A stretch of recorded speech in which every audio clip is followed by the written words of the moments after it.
একটা দল গিয়েছে, হয়তো ভোটের মাধ্যমে আরেকটা দল আসবে, কিন্তু আগের সিস্টেমে আগের পদ্ধতিতে কিন্তু তারা দেশ চালাবে। ফলে সবচেয়ে ভালো মানুষটাকে যদি সরকারে বসানো হয় তাহলে সে দেশের কোনো পরিবর্তন করতে পারবে না।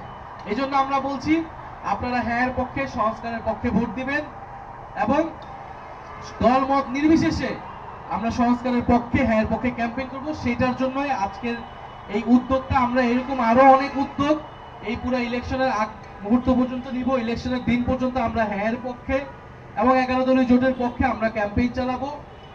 এখন বন্ধুগণ, আমাদের এই হ্যাঁ পক্ষে কথা বলা বা ভোট দেওয়ার জন্য প্রচারণা করার দায়িত্বটা আমাদের সকলেরই ছিল, সকল রাজনৈতিক দলেরই ছিল। কিন্তু আমরা দেখতে পাচ্ছি কোন বিশেষ রাজনৈতিক দল তারা ন্যায়ের পক্ষে কথা বলা শুরু করছে।